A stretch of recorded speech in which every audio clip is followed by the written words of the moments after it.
Hello everyone, उम्मीद है आप सभी लोग अच्छे होंगे। मैं हूं अजमल। आज स्टैंडर्ड 10 एनसीईआरटी मैथ्स एक्सरसाइज 5.2 से क्वेश्चंस कंटिन्यू करेंगे। पिछले वीडियो में क्वेश्चन नंबर 14 तक सॉल्व किए थे। आज क्वेश्चन नंबर 15 से स्टार्ट कर देगा। उम्मीद है कि पीछे के आपके सभी क्वेश्चन सॉल्व हो गए होंगे और आपके डाउट्स क्रिस्टल क्लियर हो गए होंगे।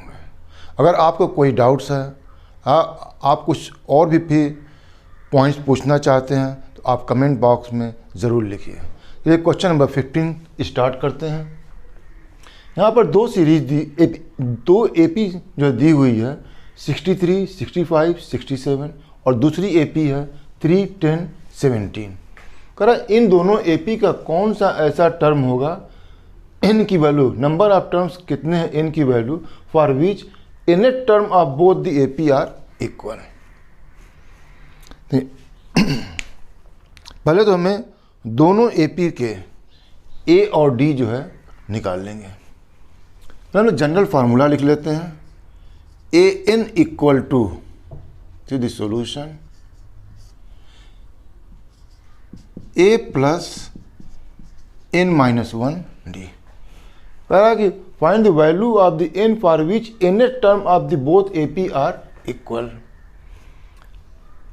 इसमें क्या करेंगे कि इसका इनेट टर्म लेंगे और इसका इनेट टर्म लेंगे, दोनों को जो है इक्वेट कर देंगे और वहां से हम लोग जो है सॉल्व करके n की वैल्यू निकालेंगे।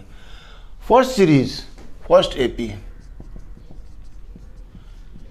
कि an की जो वैल्यू होगी, a is the first term 63 plus n minus 1 into D की वैल्यू होती है second term minus first term. 65 minus 63 is 2 equal to 63 plus 2n minus 2 is equal to 61 plus 2n।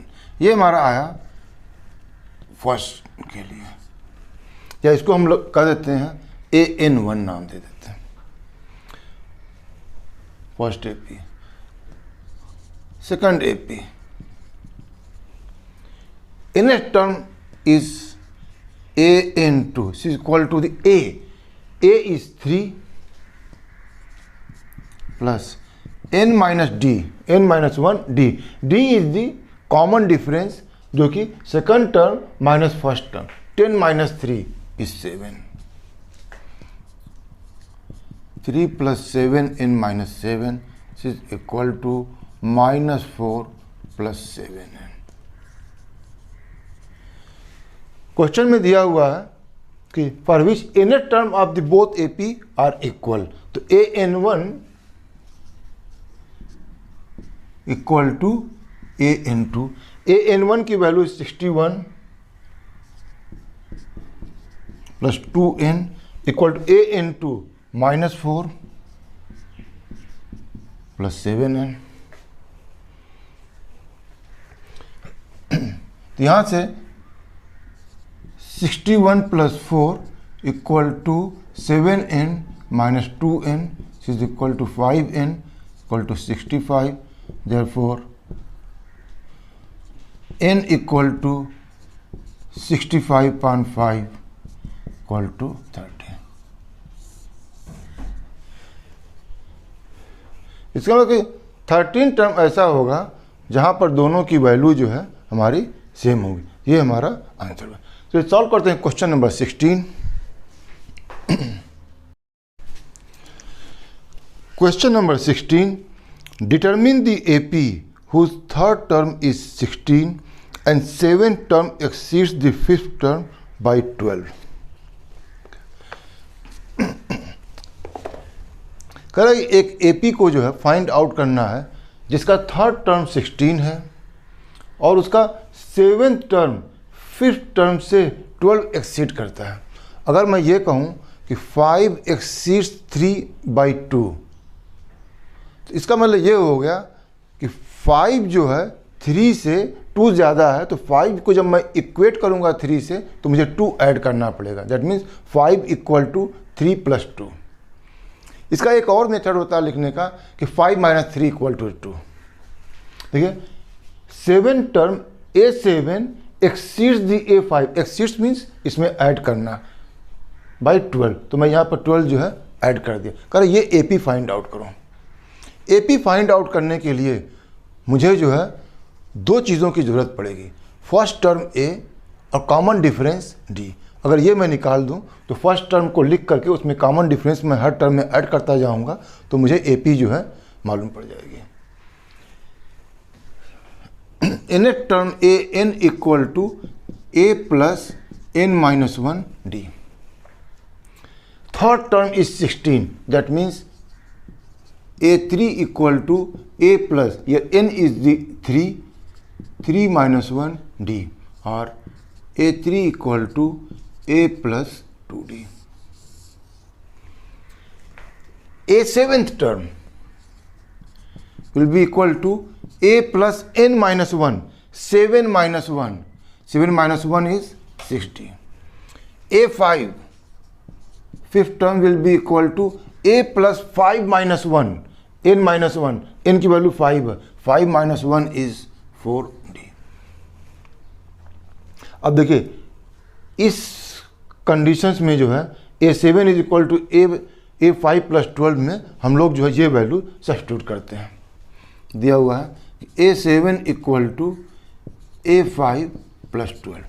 a7 means a plus 6d, a5 is a plus 4d plus 12। देखिए a दोनों side में है, ये cancel हो जाएगा। 6d minus 4d equal to 12 और 2d equal to 12। यहाँ से d की वैल्यू आ जाएगी 12/2 इज इक्वल टू 6। तो मेरी d की वैल्यू 6 आ गई। a3 दिया हुआ है, a3 equal to a plus 2d।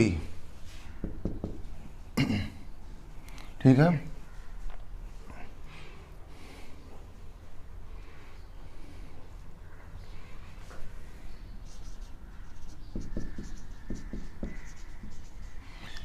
a3 की वैल्यू जो 16 है, a फाइंड आउट करना है, 6d की वैल्यू 6 है, तो 16 is equal to 12, therefore a equal to 16 minus 12 is 4। Therefore required AP is first term is a, next term will be a plus d की value जो 6 है, तो 4 plus 6 is 10. The next term, second term plus d 16. 16 plus 6 is 22. So on. तो ये हमारी required arithmetic progression series जो है मिल गए। तो हम सॉल्व करते हैं क्वेश्चन नंबर 17। क्वेश्चन नंबर 17, एक AP दी हुई है 3, 8, 13 और इसका लास्ट टर्म है 253। कह रहा है क्वेश्चन में सॉल्व फाइंड आउट करना है, find 20th term from the last term. इस AP का फर्स्ट टर्म A है, सेकंड टर्म 8 है, लास्ट टर्म 253 है। लेकिन जो 20th टर्म निकालने को बोल रहा है वो कह रहा है कि जो है लास्ट टर्म से निकालो। तो पहले हम लोग क्या करते हैं, इस AP को ही जो है रिवर्स ऑर्डर में लिख देते हैं लास्ट टर्म से। 253, मुझे यहाँ पर D की वैल्यू जो है अभी मैं नहीं लिखूँगा। 13, 8 and 3।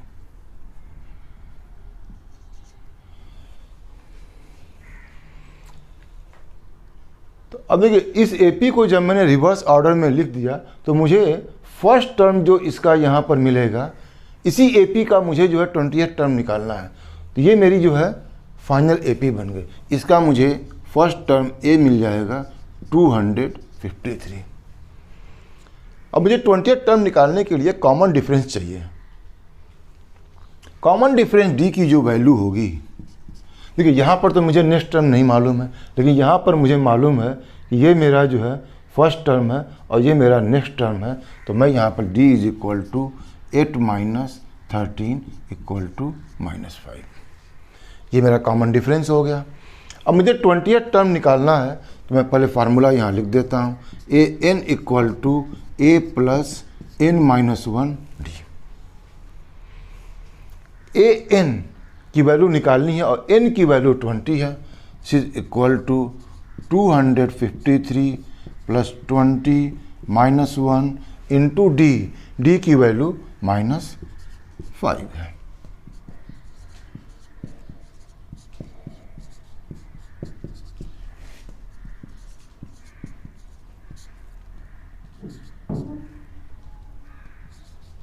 $95, this is equal to 13 minus 5 is 8, 14 minus 9 is 5, 115. This is 820.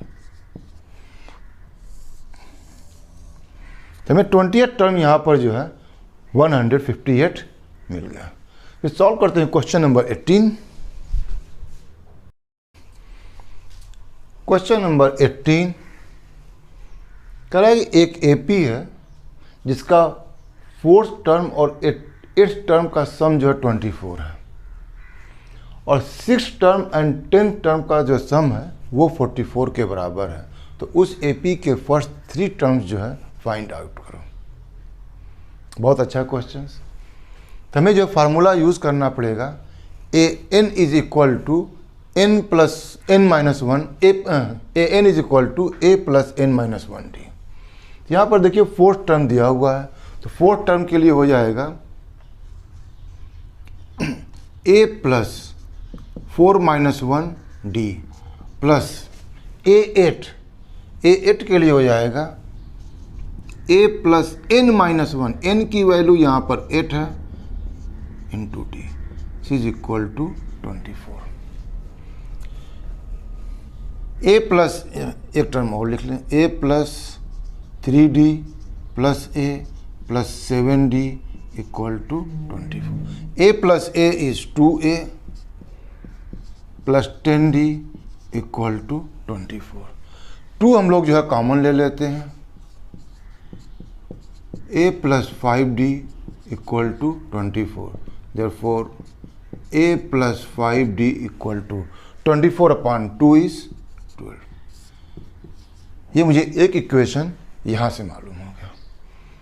Second condition दी हुई है A6 plus A10, 6 term, sum of the 6th term and 10th term is 44। A6 plus A10 equal to 44। फिर हम लोग formula use करेंगे AN equal to A plus N minus 1 d का। A6 A plus 6 minus 1 d plus A plus 10 minus 1 d equal to 44 is equal to A plus 5d plus A plus 9d equal to 44। A plus A is 2A plus 14d equal to 44। 2 यहाँ से सबको जो 2 से divide कर देंगे तो A plus 7d equal to 22। यहाँ पर 2 इक्वेशंस आ गए। इन 2 इक्वेशंस हैं और 2 वेरिएबल्स हैं A और D, तो उसको हम लोग निकाल सकते हैं। तो सेकंड इक्वेशन से फर्स्ट को जो है माइनस कर देते हैं। A plus 5d equal to 12, minus minus minus minus ये कैंसिल हो जाएगा, 2d equal to 10, therefore d equal to 10/2 equal to 5। तो मेरी d की जो वैल्यू है वो मेरी 5 आ गई। अब मुझे a चाहिए, a मैं इक्वेशन फर्स्ट से निकाल सकता हूँ।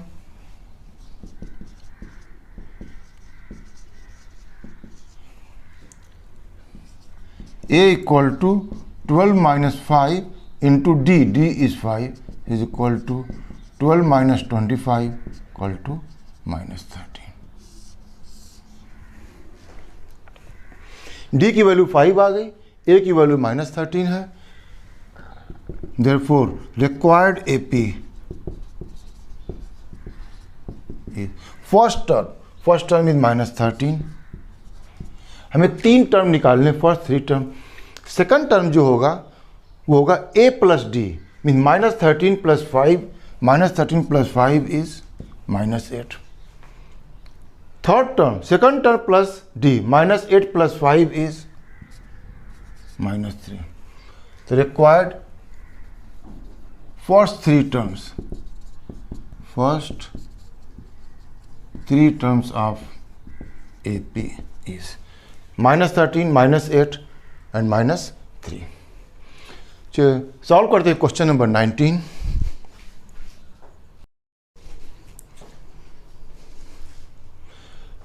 Question number 19, Subha Rao started work in 1995 at an annual salary of 5,000। ये हमारी जो स्टार्टिंग जो सैलरी 9,000 है, ये हमारा जो है फर्स्ट टर्म जो बन जाएगा।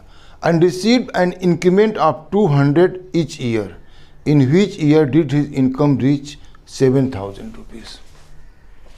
सुबह ने जब स्टार्ट किया था तो उसकी जो सैलरी 5,000 थी। ये हमारा फर्स्ट टर्म हो गया। उसके बाद उसको इंक्रीमेंट मिल रहा है। Increment means addition to the starting salary. 200 rupees का इंक्रीमेंट मिला, मीन्स जो नेक्स्ट टर्म आएगा वो हमारा जो है इस 5,000 में ये ऐड होकर के उसको जो है सैलरी मिलेगी। तो इसका मतलब ये हमारा जो है कॉमन डिफरेंस जो है डी का काम कर रहा है। कह रहा है कि वो नंबर ऑफ द ईयर्स निकालो जो है जब उसकी सैलरी 5,000 से बढ़ करके 7,000 हो जाएगी। बहुत simple. A n equal to a plus n-1d। Starting salary जो है 5,000 थी, जो कि मेरा ए का काम कर रही है। कितने साल के बाद 7,000 हो जाएगी? तो यहाँ n निकालना है and common difference is 200। A n की वैल्यू यहाँ पर 7,000। तो 7,000 minus 5,000 will be equal to n-1 into 200. This is equal to 2,000 equal to n-1 into 200. Therefore, n-1 equal to 2,000 divided by 200. 2 0, इन 2 0 से कैंसिल हो गया। 2 1 जा 2, 10. n-1 is 10. Therefore, n equal to 10 plus 1 equal to 11। Means 11th year में इसकी salary 5,000 से बढ़ करके 7,000 हो जाएगी। ये सॉल्व करते हैं question number 20। Question number 20, Ramkali saved ₹5 in the first week of a year and then increased her weekly saving by ₹1.75. If in the nth week her weekly saving becomes 20.75, find the value of n। First week में जो 5 rupees save की है वो मेरी value जो है ए की होगी।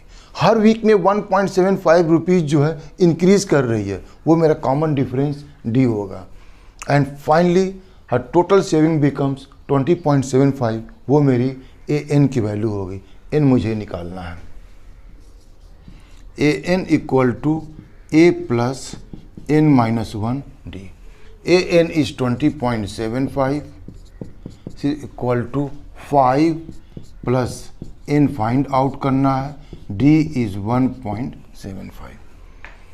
5 को इस तरफ ट्रांसपोज कर लीजिए। 20.75 minus 5 equal to n-1 into 1.75, which is your 15.75 equal to n-1 into 1.75। 1.75 को जो है लेफ्ट साइड में लाइए। 15.7 by 1.75 n-1, this is your equal to 9। Therefore n equal to 9 plus 1 equal to 10। इस तरह से एक्सरसाइज 5.2 के का सॉल्यूशंस कंप्लीट हुआ। उम्मीद है ये वीडियो आपको पसंद आया होगा। इस वीडियो को आप लाइक कीजिए, फ्रेंड्स के साथ शेयर कीजिए और मेरे चैनल को ज़रूर सब्सक्राइब कीजिए। Thank you very much for watching this video.